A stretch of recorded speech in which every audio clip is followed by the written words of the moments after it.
بسم اللہ الرحمن الرحیم۔ پیارے ناظرین، السلام علیکم۔ ناظرین گرامی، حضرت امام حسین رضی اللہ تعالیٰ عنہ کی المناک شہادت کا واقعہ کیسے پیش آیا، کیوں پیش آیا اور اس بدبختی میں کون کون تھے، اس کا ذکر کریں گے آج کی اس ویڈیو میں۔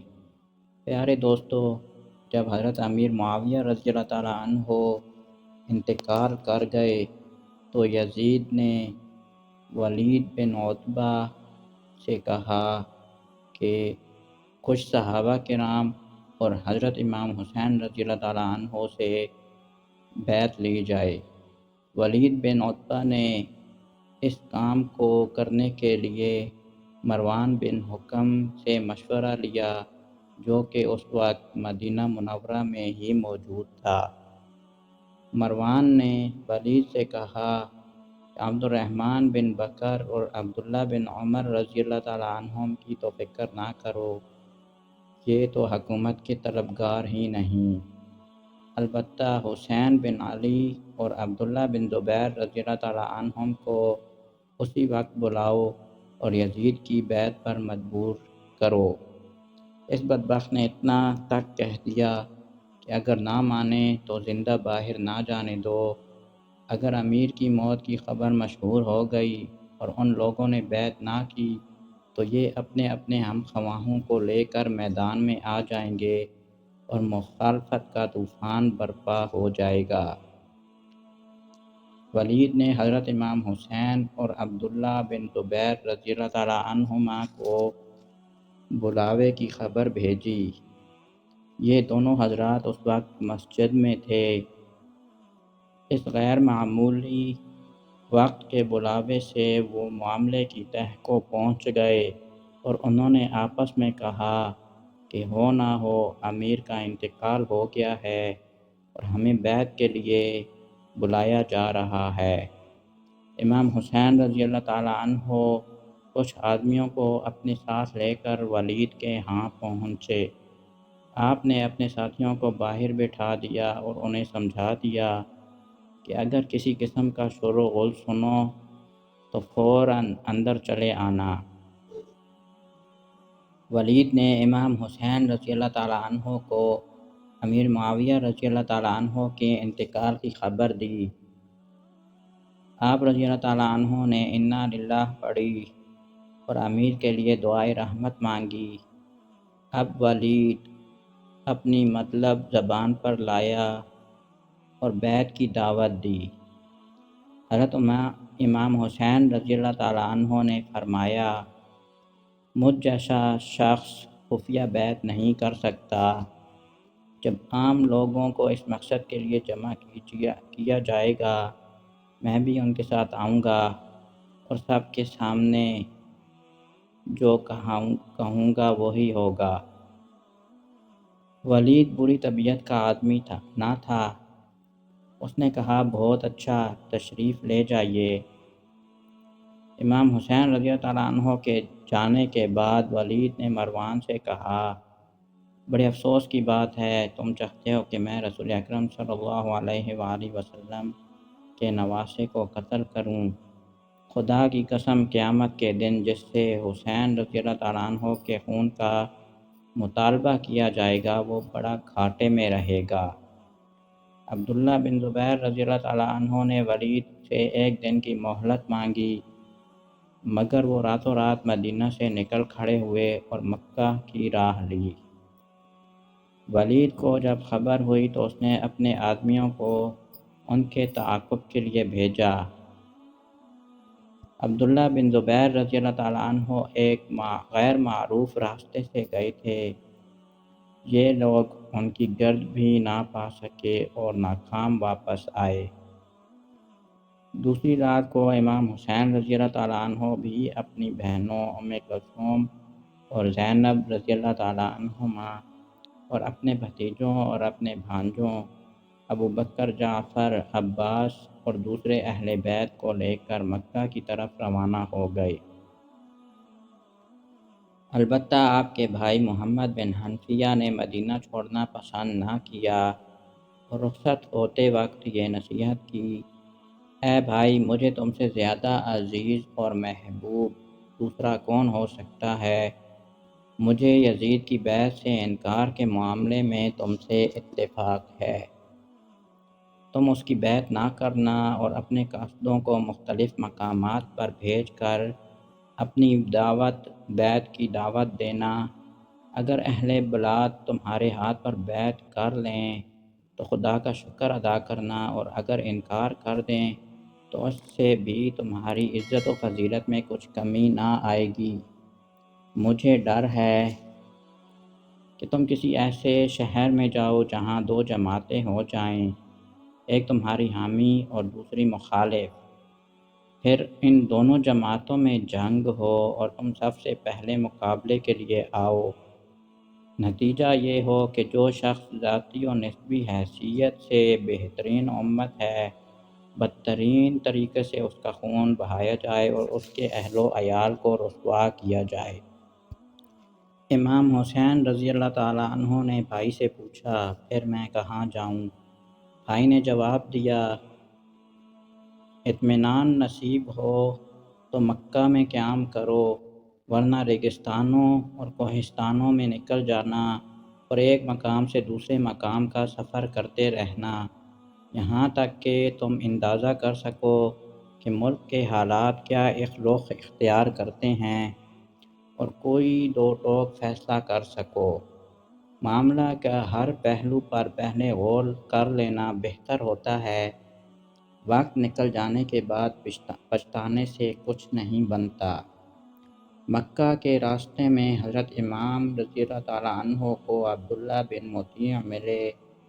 حالات معلوم کرنے کے بعد انہوں نے آپ رضی اللہ تعالیٰ عنہ سے عرض کیا، حضرت، اگر آپ مکہ چھوڑ کر کہیں اور جانا چاہیں تو کوفہ کا قصد ہرگز نہ فرمائیے گا، وہ بڑا منحوس شہر ہے۔ آپ کے والد کو وہیں شہید کیا گیا، آپ کے بھائی پر وہیں قاتلانہ حملہ ہوا اور انہیں بے یار و مددگار چھوڑ دیا گیا، بلکہ جہاں تک ہو سکے آپ حرم کو نہ چھوڑیے گا، کیونکہ اہل حجاز آپ کے مقابلے میں کسی کو ترجیح نہ دیں گے۔ وہاں بیٹھ کر آپ اپنے حامیوں کو اپنے گرد بآسانی جمع کر سکتے ہیں۔ حضرت امام حسین رضی اللہ تعالیٰ عنہ مکہ پہنچ کر شعبہ ابی طالب میں قیام کیا۔ اہل مکہ اور دوسرے مقامات کے لوگ جو حج کے سلسلے میں آئے تھے، انہیں جب حضرت کی آمد کا علم ہوا تو جوق در جوق آپ کی خدمت میں حاضر ہونے لگے۔ ہر وقت یہ لوگ آپ کو گھیرے رہتے اور آپ کی طرفداری اور جانثاری کا دم بھرتے۔ عبداللہ بن زبیر رضی اللہ تعالیٰ عنہ خانہ کعبہ کے گوشے میں مقیم تھے۔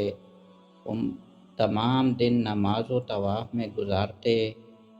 کبھی کبھی امام حسین رضی اللہ تعالیٰ عنہ کے پاس بھی آتے اور مشوروں میں شریک ہوتے۔ اہل کوفہ شروع ہی سے اہل بیت کی حمایت کے دعویدار تھے۔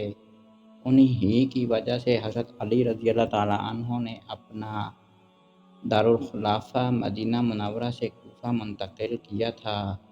یہ دوسری بات تھی کہ ان کا یہ دعویٰ کبھی امتحان کی کسوٹی پر پورا نہ اترا۔ جب حضرت امیر معاویہ رضی اللہ تعالیٰ عنہ کے انتقال کی خبر اہل کوفہ کو معلوم ہوئی تو ان کو پھر پھریری اٹھی۔ سلیمان بن سرد خزاعی ان کا سردار تھا۔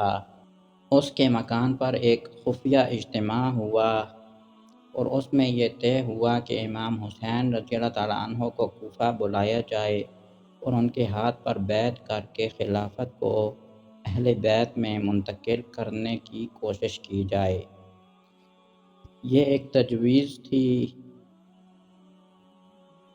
اس کے مطابق عمائد کوفہ کی طرف سے تقریباً 150 خطوط حضرت امام حسین رضی اللہ تعالیٰ عنہ کو روانہ کیے گئے، جن کا مضمون یہ تھا، خدا کا شکر ہے کہ آپ کا حریف موت کی نیند سو گیا ہے، اب ہم بغیر امام کے ہیں، آپ تشریف لائیں تاکہ آپ کی مدد سے ہم حق پر جمع ہو جائیں۔ نعمان بشیر امیر کوفہ کے پیچھے نہ ہم جمعہ کی نماز پڑھتے ہیں اور نہ عید کی، اور اگر ہمیں معلوم ہو جائے کہ آپ تشریف لا رہے ہیں تو ہم اسے شام کی حدود میں دھکیل دیں گے۔ ان خطوط کے علاوہ متعدد رؤسائے کوفہ نے امام حسین رضی اللہ تعالیٰ عنہ کی خدمت میں حاضر ہو کر کوفہ چلنے کی درخواست کی۔ جب اصرار حد سے بڑھا تو حضرت امام حسین رضی اللہ تعالیٰ عنہ نے اپنے چچیرے بھائی مسلم بن عقیل رضی اللہ تعالیٰ عنہ کو حالات کی جانچ کے لیے کوفہ بھیجا اور اہل کوفہ کو یہ جواب لکھا: مجھے تمہاری خواہش کا علم ہوا، میں تمہارے پاس اپنے بھائی اور معتمد مسلم بن عقیل رضی اللہ تعالیٰ عنہ کو بھیجتا ہوں، یہ خود کل حالات کی تحقیق کر کے مجھے خبر دیں گے۔ اگر مجھے معلوم ہوا کہ کوفہ کے خواص اور عوام میری خلافت کے خواہش مند ہیں تو انشاءاللہ توقف نہ کروں گا۔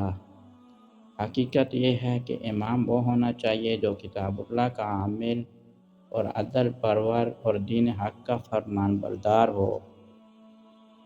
مسلم بن عقیل مدینہ ہوتے ہوئے کوفہ پہنچے اور مختار کے مکان پر اترے۔ کچھ لوگ مسلم بن عقیل رضی اللہ تعالیٰ عنہ کے پاس گروہ در گروہ آتے۔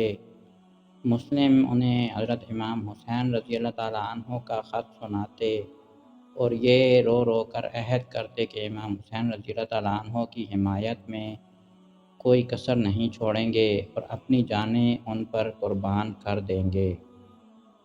نعمان بن بشیر اس وقت کوفہ کے امیر تھے۔ یہ نیک فطرت اور صلح جو حاکم تھے۔ ان کو سب واقعات کی اطلاع پہنچ رہی تھی۔ انہوں نے صرف اتنا کیا کہ جامع مسجد میں تقریر کرتے ہوئے کہا: لوگو، فتنے کی طرف نہ دوڑو، مسلمانوں میں اختلاف پیدا نہ کرو، اس میں جان کی ہلاکت اور مال کی بربادی ہے۔ میں تہمت اور بدگمانی کی بنا پر کسی سے مواخذہ نہیں کرنا چاہتا، البتہ اگر تم نے کھلم کھلا مخالفت کا اظہار کیا تو پھر میں چشم پوشی نہ کروں گا۔ بنی امیہ کے حامیوں میں سے ایک شخص نے نعمان کو ٹوک کر کہا: اے امیر، آپ کمزوری کا اظہار کر رہے ہیں، اس طرح کام نہ چلے گا۔ مگر نعمان نے جواب دیا: اللہ کی فرمان برداری میں کمزور بننا مجھے اس کی نافرمانی میں طاقتور بننے سے زیادہ پسند ہے۔ اسی شخص نے یزید کو کل حالات کی اطلاع دی اور لکھا کہ اگر کوفہ میں اپنی حکومت قائم رکھنی ہے تو کسی سخت آدمی کو بھیجو، نعمان جیسے کمزور آدمی سے یہاں کا فتنہ نہ دبے گا۔ یزید نے سرجون رومی کے مشورے سے عبداللہ بن زیاد کو، جو پہلے سے بصرہ کا والی تھا، کوفہ کا بھی والی مقرر کر دیا اور حکم دیا کہ کوفہ پہنچ کر مسلم بن عقیل کو وہاں سے نکال دو یا قتل کر دو۔ عبداللہ بن زیاد اپنے بھائی عثمان بن زیاد کو بصرہ میں قائم مقام مقرر کر کے کوفہ پہنچا۔ ابن زیاد کو کوفہ میں داخل ہوا تو وہ منہ پر کپڑا لپیٹے ہوئے تھا۔ یہاں لوگ امام حسین رضی اللہ تعالیٰ عنہ کی تشریف آوری کے منتظر تھے۔ وہ سمجھے کہ حضرت امام حسین رضی اللہ تعالیٰ عنہ تشریف لے آئے ہیں، چنانچہ جس طرف سے یہ گزرتا آوازیں بلند ہوتیں: مرحبا اے ابن رسول اللہ، خوش آمدید اے ابن رسول اللہ۔ ابن زیاد نے دوسرے دن جامع کوفہ میں یہ تقریر کی: مجھے امیر المؤمنین نے کوفہ کا حاکم مقرر کیا ہے۔ مجھے مظلوموں کے ساتھ انصاف اور فرمانبرداروں کے ساتھ احسان کرنے اور غداروں اور نافرمانوں کے ساتھ سختی کرنے کا حکم دیا ہے۔ میں اس حکم کو بجا لاؤں گا۔ دوستوں کے ساتھ میرا سلوک حقیقی بھائی جیسا ہوگا۔ جبکہ مخالفوں کو لقمہ شمشیر بنا دوں گا۔ لہٰذا ہر شخص کو اپنی جان پر رحم کرنا چاہیے۔ پھر اس نے یہ حکم جاری کیا کہ تمام امیر محلہ اپنے محلہ کے پردیسی، خارجی اور مشتبہ لوگوں کے نام میرے پاس بھیجیں۔ اگر کسی امیر محلہ نے اس حکم کی تعمیل میں کوتاہی کی اور اس محلہ میں کسی نے حکومت کی مخالفت میں سر اٹھایا تو امیر محلہ کو اس کے مکان کے دروازے پر پھانسی دے دی جائے گی اور تمام اہل محلہ کے روزینے بند کر کے انہیں قید کر دیا جائے گا۔ مسلم بن عقیل کو جب عبداللہ بن زیاد کی آمد اور اس کے انتظام کی خبر ہوئی تو آپ مختار کے گھر سے نکل کر ہانی بن عروہ مرادی کے مکان پر آئے اور قیام کی اجازت طلب کی۔ ہانی نے کہا، مجھے میری طاقت سے زیادہ تکلیف دے رہے ہیں، لیکن چونکہ آپ میرے مکان میں داخل ہو چکے ہیں اس لیے اب انکار نہیں کر سکتا۔ ہانی نے آپ کے لیے اپنے زنان خانہ میں ٹھہرنے کا انتظام کر دیا۔ کچھ لوگ ہانی کے مکان پر جمع ہونا شروع ہو گئے۔ ابن زیاد کو جاسوسوں کے ذریعے اطلاع ہوئی تو اس نے ہانی کو طلب کیا اور کہا، ہانی، امیر المؤمنین کے خلاف تمہارے مکان پر کیا سازشیں ہو رہی ہیں؟ تم نے مسلم کو اپنے گھر میں پناہ دے رکھی ہے اور ان کے لیے آدمیوں اور ہتھیاروں کا انتظام کر رہے ہو، پھر یہ بھی سمجھتے ہو کہ ان کاروائیوں کی مجھے خبر نہ ہوگی۔ ہانی نے انکار کرنے سے کوئی نتیجہ نکلتے نہ دیکھا تو اقرار کر لیا کہ مسلم بن عقیل اس کے مکان پر مقیم ہیں، لیکن ذلت و عار کے خوف سے انہیں ابن زیاد کے حوالے کرنے سے انکار کر دیا۔ ابن زیاد نے ہانی پر سختی کی اور اپنے محل میں قید کر دیا۔ مسلم بن عقیل کو جب اپنے میزبان کے قید ہو جانے کی اطلاع ملی تو انہوں نے یا منصور امت کا نعرہ لگایا۔ مسلم بن عقیل کے ہاتھ پر اس وقت 18,000 آدمی بیعت کر چکے تھے، ان میں سے 4,000 آس پاس کے مکانوں میں تھے۔ نعرہ سنتے ہی یہ سب باہر نکل آئے۔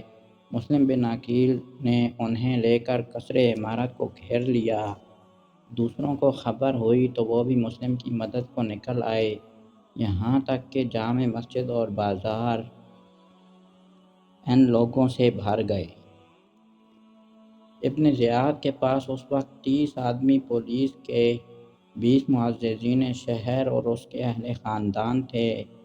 ابن زیاد نے معززین شہر سے کہا کہ آپ لوگ اپنے اپنے قبیلے والوں پر اپنا اثر استعمال کریں اور انہیں مسلم کا ساتھ چھوڑ دینے کی ترغیب دیں۔ یہ لوگ باہر نکلے اور اپنے اپنے قبیلے والوں کو ڈرانا دھمکانا شروع کیا اور پھر امان کا جھنڈا بلند کر دیا۔ مسلم بن عقیل کے ساتھ ان کے ساتھی ان کا ساتھ چھوڑ کر الگ ہونے لگے، یہاں تک کہ ان کے ساتھ صرف 30 آدمی رہ گئے۔ مسلم نے یہ حال دیکھا تو پناہ لینے کے لیے کندہ کے محلہ کی طرف چلے۔ محلہ تک پہنچتے پہنچتے بالکل تنہا رہ گئے۔ اندھیری رات تھی، تھکن سے چور چور تھے، حیران تھے کہ کہاں سر چھپائیں کہ ایک دروازے پر نظر پڑی، ایک بوڑھیا عورت کھڑی ہوئی تھی۔ آپ اس کے پاس پہنچے اور اپنی ساری داستان سنائی۔ اس کو رحم آ گیا اور اپنے گھر کی ایک کوٹری میں چھپا لیا۔ ابن زیاد نے عشاء کے بعد جامع مسجد میں اعلان کیا کہ جو شخص مسلم بن عقیل کو اپنے گھر میں پناہ دے گا اسے قتل کر دیا جائے گا اور جو انہیں گرفتار کرائے گا اسے انعام دیا جائے گا۔ پھر اس نے پولیس کو کوفہ کے تمام مکانات کی تلاشی لینے کا حکم دیا۔ بڑھیا کے بیٹے نے جان کے خوف سے حکومت کے آدمیوں کو خبر دے دی کہ مسلم بن عقیل ان کے گھر میں ہیں۔ ابن زیاد نے محمد بن اشعث کو مسلم بن عقیل کی گرفتاری کے لیے بھیجا۔ ابن اشعث نے مسلم بن عقیل کی پناہ گاہ کا محاصرہ کر لیا۔ مسلم کو جب معلوم ہوا کہ دشمن سر پر آ چکا ہے تو مردانہ وار تلوار لے کر نکل کھڑے ہوئے۔ حالانکہ بیچارے تنہا تھے اور مقابلہ میں 70 آدمی، مگر بڑی دیر تک داد شجاعت دیتے رہے اور کسی کو اپنے پاس پھٹکنے کا موقع نہ دیا۔ آخر محمد بن اشعث نے کہا، ہم آپ کو امان دیتے ہیں، آپ بے خطر ہماری پناہ میں آ جائیں، آپ ہمارے غیر نہیں ہیں۔ مسلم زخموں سے چور چور ہو چکے تھے، مجبور ہو کر اپنے آپ کو محمد بن اشعث کے حوالے کر دیا۔ راستے میں آپ نے ابن اشعث سے کہا، میرا خیال ہے کہ تم مجھے قتل سے نہ بچا سکو گے، لیکن میری ایک درخواست ہے، اسے ضرور قبول کر لو۔ ابن اشعث نے پوچھا، وہ کیا ہے؟ تو مسلم رضی اللہ تعالیٰ عنہ نے کہا، کسی شخص کو بھیج کر میرے حال کی اطلاع میرے بھائی حسین رضی اللہ تعالیٰ عنہ کو کر دینا اور میری طرف سے ان کو کہہ دینا کہ وہ اہل کوفہ کے دھوکے میں نہ آئیں۔ یہ وہی لوگ ہیں جن سے چھٹکارا پانے کی ان کے والد آرزو کرتے رہے، اور کہہ دینا کہ وہ اہل و عیال کو لے کر اپنے وطن کو لوٹ جائیں۔ محمد بن اشعث نے وعدہ کیا کہ وہ امام حسین رضی اللہ تعالیٰ عنہ کو یہ پیغام پہنچا دے گا، اور اس نے یہ وعدہ پورا بھی کیا۔ مسلم بن عقیل ابن زیاد کے سامنے لائے گئے۔ ابن زیاد نے آپ کو بہت برا بھلا کہا، آپ نے بھی سختی کے ساتھ جواب دیا۔ آخر ابن زیاد نے آپ کو شہید کرا دیا۔ مسلم بن عقیل کے بعد ابن زیاد نے ہانی بن عروہ کے قتل کا حکم دیا۔ محمد بن اشعث نے شہر میں ہانی کے اثر و اقتدار کے خیال سے اس کی جان بخشی کی کوشش کی، مگر ابن زیاد نہ مانا اور اسے بھی قتل کرا دیا۔ ابن زیاد نے ان دونوں کے سر یزید کے پاس بھیج دیے۔ یزید نے شکر ادا کیا اور لکھا، مجھے معلوم ہوا ہے کہ حسین رضی اللہ تعالیٰ عنہ عراق کی طرف روانہ ہو چکے ہیں۔ تم پہرہ چوکی کا سختی کے ساتھ انتظام کرو، کسی کی طرف سے ذرا بھی بدگمانی ہو تو اسے قید کر دو، البتہ جب تک کوئی تمہارے مقابلے میں تلوار نہ اٹھائے تم اس کے مقابلے میں تلوار نہ اٹھاؤ۔ مسلم بن عقیل جب کوفہ پہنچے اور ان کے ہاتھ پر 18,000 کوفیوں نے امام حسین رضی اللہ تعالیٰ عنہ کی بیعت کر لی تو انہوں نے حضرت امام رضی اللہ تعالیٰ عنہ کو لکھا، آپ بے خطر تشریف لے آئیں، اہل عراق آپ کے حامی ہیں اور بنی امیہ سے بیزار۔ اب آپ نے کوفہ روانگی کی تیاریاں شروع کر دیں۔ آپ کے ہمدردوں کو جب علم ہوا تو انہوں نے آپ کو اس ارادے سے باز رکھنے کی کوشش کی۔ عمرو بن عبد الرحمن بن حرث نے کہا، مجھے معلوم ہوا ہے کہ آپ عراق کا ارادہ فرما رہے ہیں، حالانکہ وہاں کے حکام و امراء بنی امیہ کے ساتھ ہیں اور وہاں کا خزانہ بھی ان کے قبضے میں ہے۔ عوام کا کچھ بھروسہ نہیں، وہ بندہ زر ہوتے ہیں۔ مجھے اندیشہ ہے کہ جو لوگ آپ سے مدد کا وعدہ کر رہے ہیں وہی کل آپ کا مقابلہ کریں گے۔ حضرت امام حسین رضی اللہ تعالیٰ عنہ نے یہ باتیں سن کر فرمایا، بھائی میں تمہاری بات مانوں یا نہ مانوں، مگر تمہارے ناصح مخلص ہونے میں کلام نہیں۔ عبداللہ بن عباس نے فرمایا، اے ابن عم، یہ شہرت ہے کہ تم عراق کی طرف جا رہے ہو، خدا کے واسطے ایسا ارادہ نہ کرنا۔ کیا اہل عراق نے بنی امیہ کے حکام کو نکال کر ملک پر قبضہ کر لیا ہے؟ اگر ایسا ہے تو ضرور جاؤ، لیکن اگر حالات یہ ہیں کہ ان کے حکام برسر حکومت ہیں، خزانہ کی کنجیاں ان کے ہاتھوں میں ہیں، تو اہل کوفہ آپ کو اس لیے بلاتے ہیں کہ لڑائی کے شعلوں میں آپ کو دھکیل دیں اور خود الگ ہو جائیں۔ یہی کچھ انہوں نے آپ کے والد اور بھائی کے ساتھ کیا۔ آپ نے جواب دیا کہ میں استخارہ کروں گا۔ دوسرے دن پھر عبداللہ بن عباس رضی اللہ تعالیٰ عنہ آئے اور کہا، اے ابن عم، آپ کوفہ کے پاس بھی نہ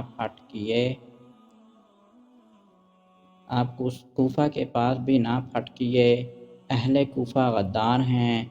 آپ مکہ سے جانا ہی ہے تو یمن جائیے، وہ وسیع ملک ہے، وہاں حفاظت کے سامان ہیں اور آپ کے والد کے ہمدرد بھی موجود ہیں۔ وہاں قیام کر کے بلاد اسلامیہ میں اپنی خلافت کا پیغام بھیجیے، مجھے امید ہے کہ آپ کامیاب ہوں گے۔ کہ حضرت امام حسین رضی اللہ تعالیٰ عنہ نے فرمایا، بھائی مجھے تمہارے مشفق ہونے میں شبہ نہیں، مگر میں نے عراق روانگی کا فیصلہ کر لیا ہے۔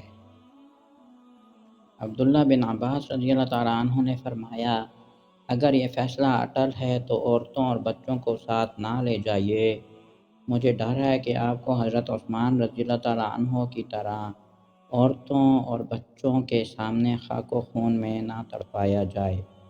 عبداللہ بن زبیر رضی اللہ تعالیٰ عنہ کو معلوم ہوا تو انہوں نے بھی کہا، آپ حرم میں قیام فرما ہو کر اپنی خلافت کی دعوت دیجیے اور اہل عراق کو لکھیے کہ وہ یہاں آ کر آپ کی مدد کریں، میں بھی آپ کی اعانت کے لیے حاضر ہوں۔ حرم یوں بھی عالم اسلام کا مرکز ہے، مختلف بلاد و امصار کے مسلمان یہاں آتے جاتے رہتے ہیں۔ مگر امام حسین رضی اللہ تعالیٰ عنہ نے ان کو جواب دیا، میں نے اپنے والد سے سنا ہے کہ حرم کا ایک مینڈھا حرم کی حرمت کو ظاہر کرنے کا باعث ہوگا، میں وہ مینڈھا بننا نہیں چاہتا۔ آخر آپ رضی اللہ تعالیٰ عنہ 8 ذی الحجہ 60 ہجری کو اہل و عیال، عزیزوں اور رفیقوں کے ساتھ مکہ سے کوفہ کی طرف روانہ ہو گئے۔ مقام صفا پہنچے تو وہاں آپ کو فرزدق کے شاعر عراق سے لوٹتا ہوا ملا۔ آپ نے اس سے وہاں کے حالات پوچھے۔ فرزدق نے کہا، اہل عراق کے دل آپ کے ساتھ ہیں، مگر ان کی تلواریں بنی امیہ کے ساتھ ہیں اور فیصلہ خدا کے اختیار میں ہے۔ آپ نے فرمایا، تم نے سچ کہا، اگر خدا کا فیصلہ ہماری مرضی کے مطابق ہوا تو اللہ کا شکر ادا کریں گے، اور اگر موت ہماری خواہش کے درمیان حائل ہو گئی تو مذائقہ نہیں کہ ہماری نیت بخیر ہے۔ آگے چل کر آپ کو آپ کے چچیرے بھائی عبداللہ بن جعفر ملے۔ انہوں نے آپ سے بڑی تاکید کے ساتھ واپس لوٹ آنے کی درخواست کی اور کہا، مجھے خوف ہے کہ اس راستے میں آپ کی جان کا ضرر اور آپ کے خاندان کی بربادی نہ ہو۔ اپنے ساتھ وہ عمرو بن سعید حاکم مدینہ سے ایک امان نامہ بھی لکھوا کر لائے تھے، مگر امام حسین رضی اللہ تعالیٰ عنہ نے اپنا ارادہ نہ بدلا اور سفر جاری رکھا۔ آپ مقام سلبیہ میں پہنچے تو وہاں آپ کو مسلم بن عقیل رضی اللہ تعالیٰ عنہ کی شہادت کی خبر ملی۔ آپ سے بعض رفیقوں نے کہا، آپ کو خدا کی قسم ہے کہ آپ واپس لوٹ چلیں، کوفہ میں آپ کا کوئی حامی و مددگار معلوم نہیں ہوتا۔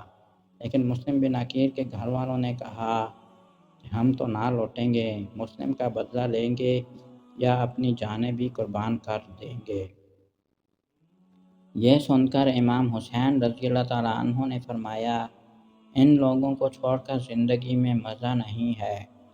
آپ مقام زبالہ میں پہنچے تو آپ کو اپنے رضاعی بھائی عبداللہ بن بختر کی شہادت کی خبر ملی۔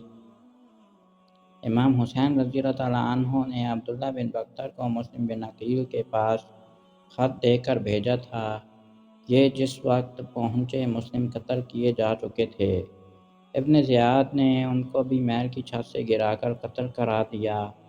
ان خبر سے آپ کو کوفہ کے حالات کا بہت کچھ اندازہ ہو گیا۔ آپ نے ساتھیوں سے کہا، کوفہ والوں نے ہمارے ساتھ غداری کی ہے، ان سے اب مدد کی توقع نہیں، لہذا ہمارے جو ساتھی واپس جانا چاہتے ہوں وہ بخوشی واپس ہو جائیں، ہماری طرف سے انہیں پوری اجازت ہے۔ یہ اعلان سن کر آپ کے اکثر رفقاء آپ کو چھوڑ کر اپنے اپنے گھروں کو روانہ ہو گئے، صرف کہ آپ کے خاندان والے اور کچھ مخصوص جانصار ساتھ رہ گئے۔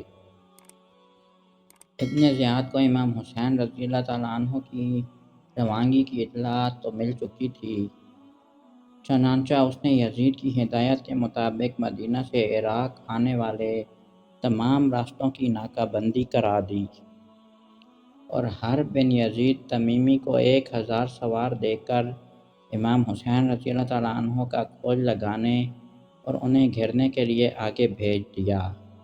امام حسین رضی اللہ تعالیٰ عنہ مقام ذی چشم پہنچے تو وہاں حرب بن یزید تمیمی آپ کا کھوج لگاتا پہنچا اور آپ کے لشکر کے مقابل پڑاؤ ڈال دیا۔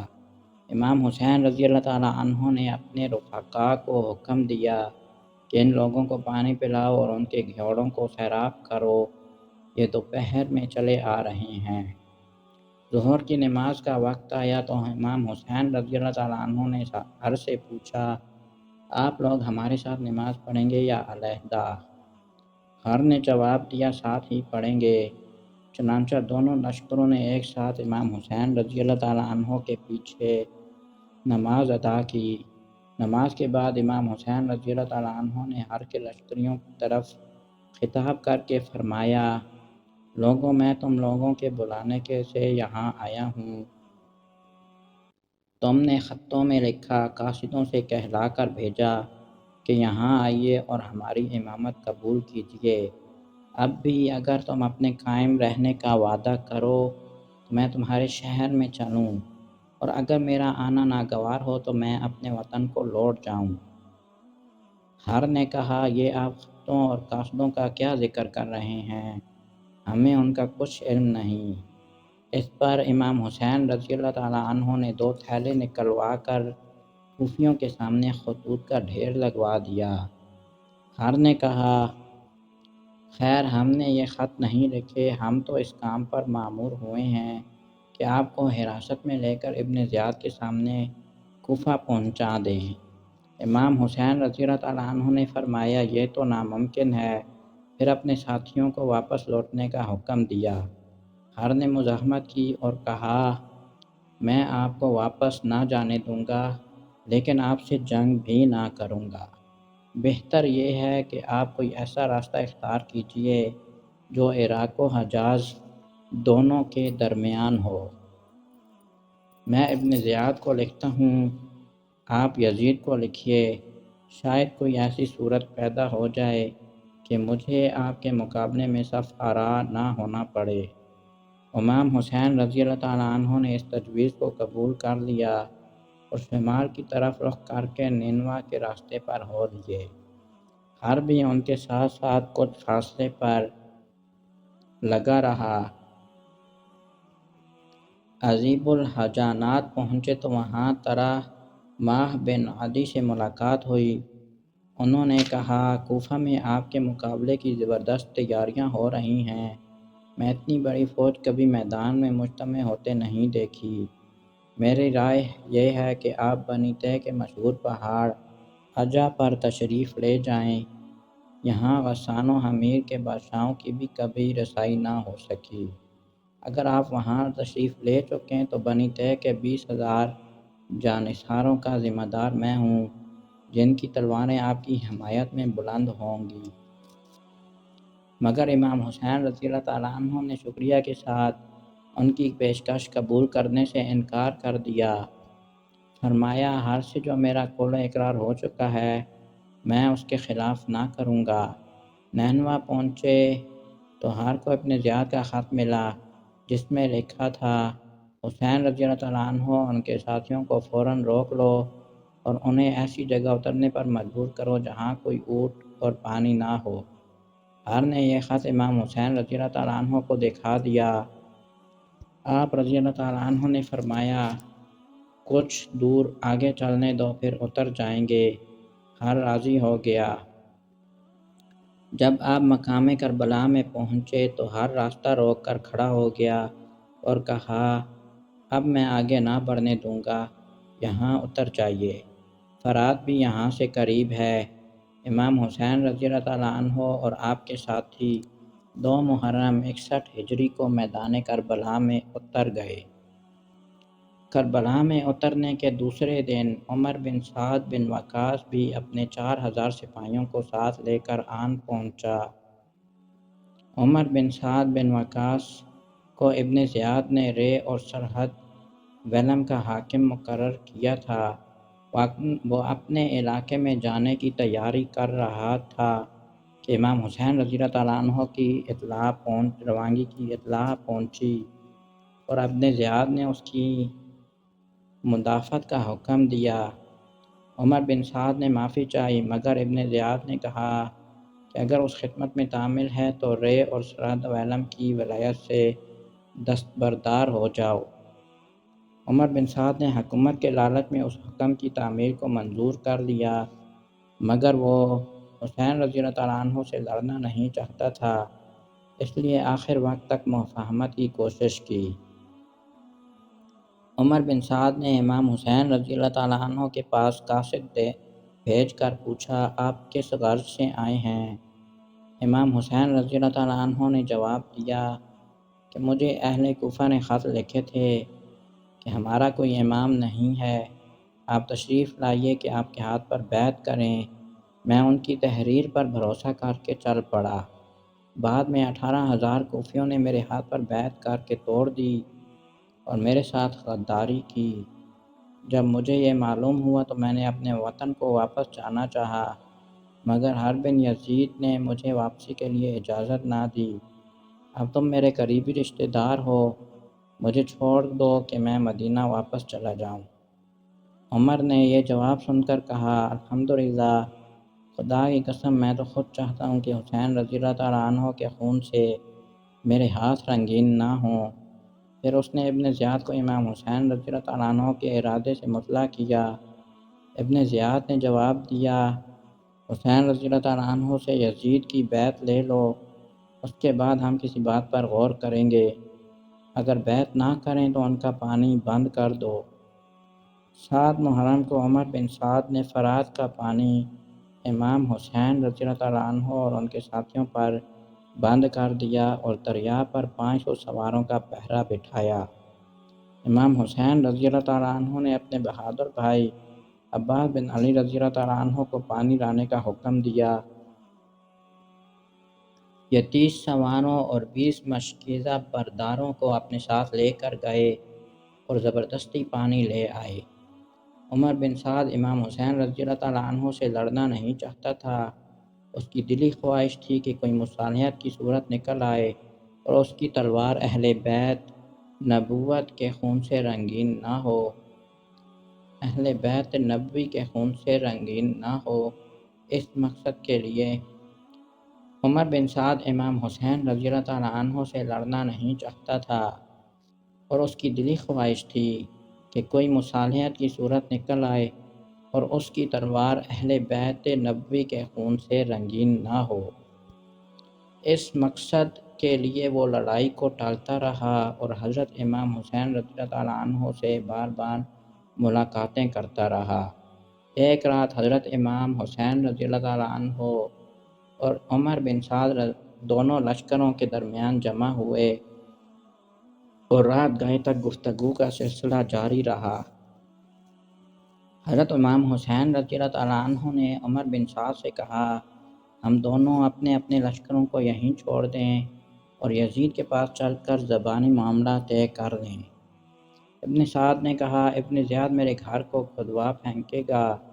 امام حسین رضی اللہ تعالیٰ عنہ نے فرمایا، اچھا تو مجھے اپنے وطن واپس جانے دو یا کسی اور طرف نکل جانے دو، پھر حالات جو کچھ فیصلہ کریں۔ لیکن ابن سعد نے اس تجویز کو قبول کرنے سے معذوری کا اظہار کیا۔ حقیقت یہ ہے کہ صرف قیاسات ہیں۔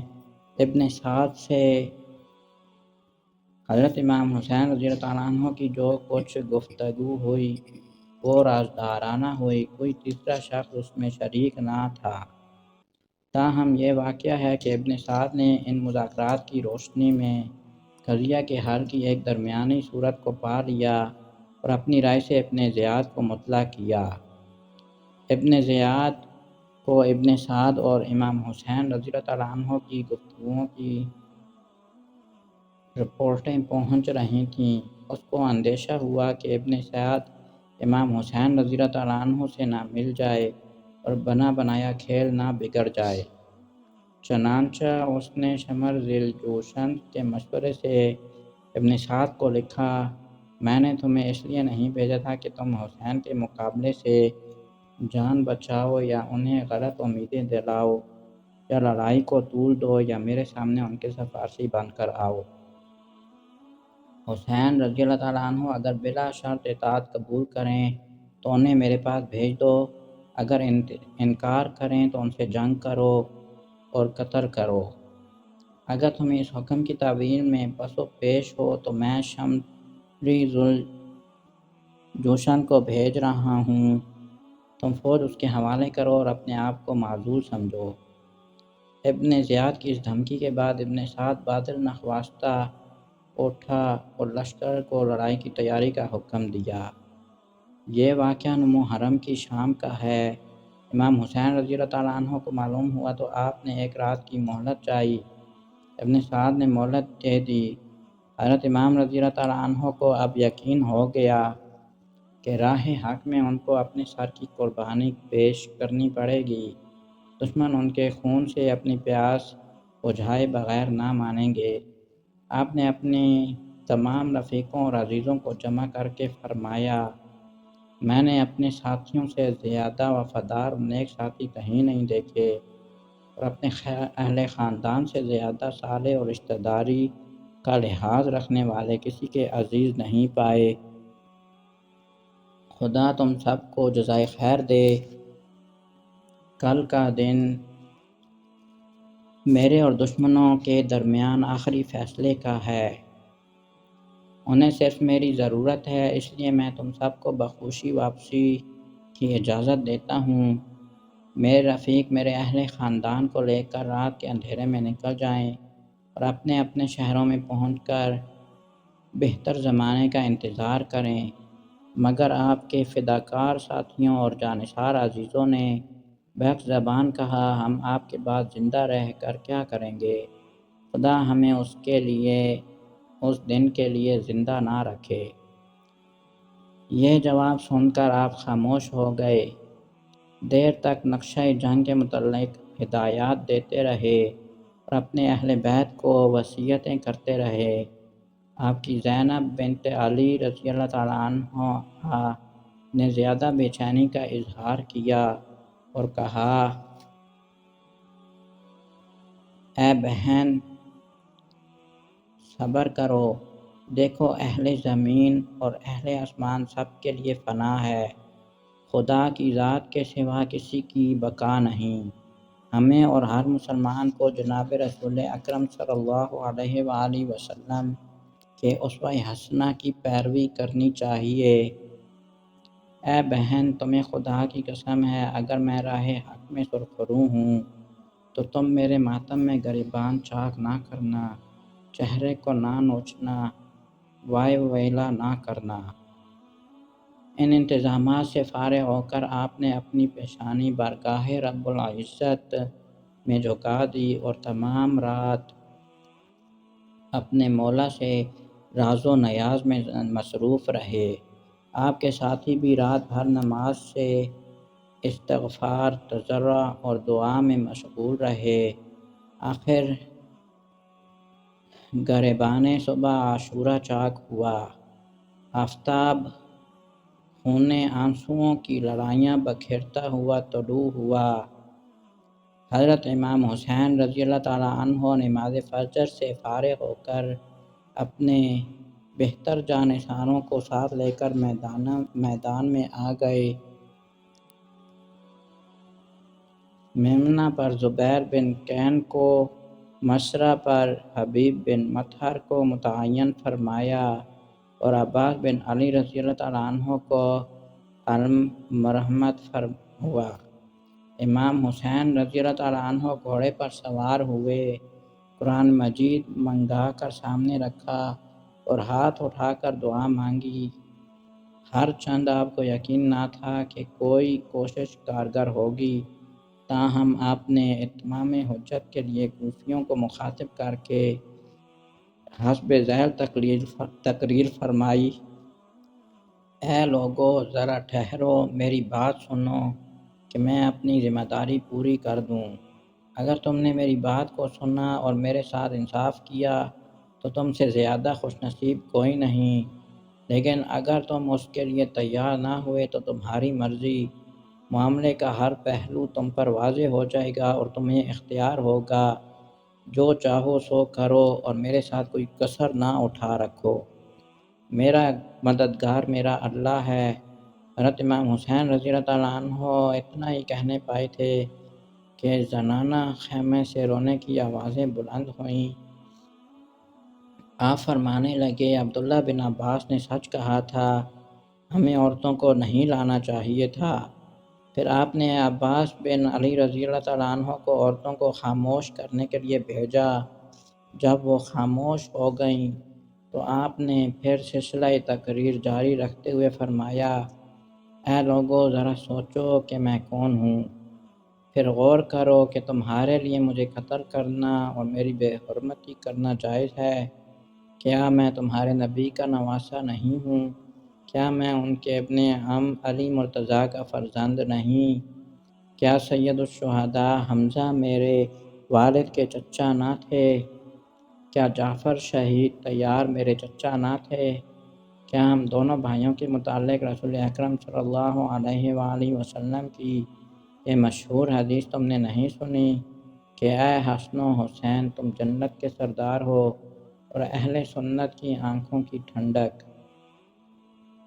اگر میرے بیان پر اعتبار نہ ہو، حالانکہ میں نے کبھی جھوٹ نہ بولا، تو رسول کریم صلی اللہ علیہ وآلہ وسلم کے بہت سے صحابی ابھی زندہ ہیں، ان سے پوچھ لو۔ کیا اس کے بعد بھی تم میرا خون بہانے سے باز نہ آؤ گے؟ کیا تمہیں اس قول نبی کی صداقت میں شک ہے، یا اس بات میں شک ہے کہ میں حسین فاطمہ زہرا کا بیٹا نہیں ہوں؟ اگر تمہیں دوسری بات میں شک ہے تو میں خدا کی قسم کھا کر کہتا ہوں کہ تمہیں مشرق و مغرب میں میرے سوا کوئی نبی کا نواسہ اور فاطمہ کا لال نہیں ملے گا۔ تم مجھے کیوں قتل کرتے ہو؟ کیا میں نے تمہارے کسی آدمی کا خون بہایا ہے، یا میں نے تم میں سے کسی کا مال غصب کر لیا ہے، یا تمہارے کسی آدمی کو زخمی کر دیا ہے؟ اس کے بعد آپ نے کچھ سرداران کوفہ کا نام پکار کر کہا: کیا تم لوگوں نے مجھے خطوط بھیج کر نہیں بلایا؟ ان لوگوں نے جواب دیا: نہیں، ہم نے آپ کو نہیں بلایا۔ آپ نے فرمایا: تم نے ضرور بلایا، لیکن اب اگر تمہیں میری آمد ناپسند ہے تو مجھے اپنی پناہ کی جگہ واپس جانے دو۔ ایک شخص نے کہا: آپ میرے چچیرے بھائی ابن زیاد کا فیصلہ کیوں نہیں قبول کر لیتے؟ یہ آپ کے لیے بہتر ہوگا۔ آپ نے جواب دیا: خدا کی قسم، میں ذلیلوں کی طرح اپنا ہاتھ دشمنوں کے ہاتھوں میں نہیں دے سکتا اور غلاموں کی طرح ان کی بندگی کا اقرار نہیں کر سکتا۔ میں ہر متکبر سے، جس کا روز حساب پر ایمان نہیں ہے، اللہ کی پناہ مانگتا ہوں۔ امام حسین رضی اللہ تعالیٰ عنہ کی یہ تقریر کوفیوں پر کوئی اثر نہ کر سکی۔ البتہ حرب بن یزید تمیمی آہستہ آہستہ گھوڑا بڑھاتا ہوا آیا۔ جب قریب پہنچا تو ایک اینٹ مار کر لشکر اہل بیت میں شامل ہو گیا۔ اس نے امام حسین رضی اللہ تعالیٰ عنہ سے کہا: اے فرزند رسول اللہ، میں ہی وہ شخص ہوں جس نے سب سے پہلے آپ کو روکا تھا، مگر مجھے خبر نہ تھی کہ میری قوم بدبختی کی اس حد تک جا سکے گی اور جنگ کے سوا کسی مناسب تجویز کو قبول نہ کرے گی۔ اب میں آپ کے قدموں میں حاضر ہوں، اور جب تک جسم کا جان سے تعلق ہے آپ کا حق رفاقت ادا کروں گا۔ اللہ کا واسطہ ہے، بتائیے کہ میرا یہ فعل میرے پچھلے گناہوں کا کفارہ ہو سکے گا؟ حضرت امام رضی اللہ تعالیٰ عنہ نے خوش ہو کر فرمایا، ضرور اے ہر، دنیا میں بھی تیرا نام ہر آزاد ہے، انشاءاللہ آخرت میں بھی تو عذاب دوزخ سے آزاد ہی رہے گا۔ اب ہر نے اپنی قوم کو خطاب کر کے کہا، اے قوم، کیا یہ ممکن نہیں کہ امام حسین رضی اللہ تعالیٰ عنہ کی پیش کردہ تجویزوں میں سے کوئی تجویز قبول کر لو اور ان کے مقابلے میں تلوار اٹھانے کی لعنت سے بچے رہو۔ عمرو بن سعد نے کہا، میں تو مصالحت کو پسند کرتا تھا مگر یہ میرے اختیار میں نہیں۔ اس کے بعد کوفیوں کی طرف سے ایک تیر پھینکا گیا اور جنگ شروع ہو گئی۔ پہلے مبارزت شروع ہوئی، دونوں طرف سے ایک ایک شخص نکلتا اور اپنے حریف سے لڑتا، مگر اس طرح کوفیوں کو بہت نقصان ہوا۔ عبداللہ بن عمیر کلبی، بریر بن خفیر، حرب بن یزید تمیمی اور نافع بن بلال نے اپنے حریفوں کو گاجر مولی کی طرح کاٹنا شروع کر دیا۔ یہ دیکھ کر دشمن کی فوج میں سے عمر بن حجاج نے چیخ کر کہا، اے شہسوارو، تمہیں معلوم ہے کہ کس سے لڑ رہے ہو؟ یہ وہ لوگ ہیں جو اپنی جانیں ہتھیلیوں پر لے کر نکلتے ہیں، ان سے مبارزہ کسی طور پر ممکن نہیں۔ مجموعی طور پر حملہ کرو، یہ ہیں ہی کتنے۔ پہلے مبارزت شروع ہوئی، دونوں طرف سے ایک ایک شخص نکلتا اور اپنے حریف سے لڑتا، مگر اس طرح کوفیوں کو بہت نقصان ہوا۔ عبداللہ بن عمیر کلبی، بریر بن خفیر، حرب بن یزید تمیمی اور نافع بن بلال نے اپنے حریفوں کو گاجر مولی کی طرح کاٹنا شروع کر دیا۔ یہ دیکھ کر دشمن کی فوج میں سے عمر بن حجاج نے چیخ کر کہا، اے شہسوارو، تمہیں معلوم ہے کہ کس سے لڑ رہے ہو؟ یہ وہ لوگ ہیں جو اپنی جانیں ہتھیلیوں پر لے کر نکلتے ہیں، ان سے مبارزہ کسی طور پر ممکن نہیں۔ مجموعی طور پر حملہ کرو، یہ ہیں ہی کتنے۔ خدا کی قسم، اگر تم لوگ ان پر پتھر بھی برساؤ تو نہ بچیں۔ اب عام لڑائی شروع ہو گئی۔ مٹھی بھر جان نثار ان اہل بیت نے ٹڈی دل کوفیوں کا منہ پھیر دیا۔ بہادران فوج حسینی جدھر نکل جاتے تھے، دشمنوں کی صفوں کو درہم برہم کر دیتے تھے، مگر دونوں گروہوں کی تعداد میں کوئی نسبت نہ تھی۔ دوپہر کے ڈھلنے تک آپ کے تمام ساتھی پروانہ وار شمع بیت نبوت پر قربان ہو گئی۔ اب جوانان اہل بیت کی باری آئی۔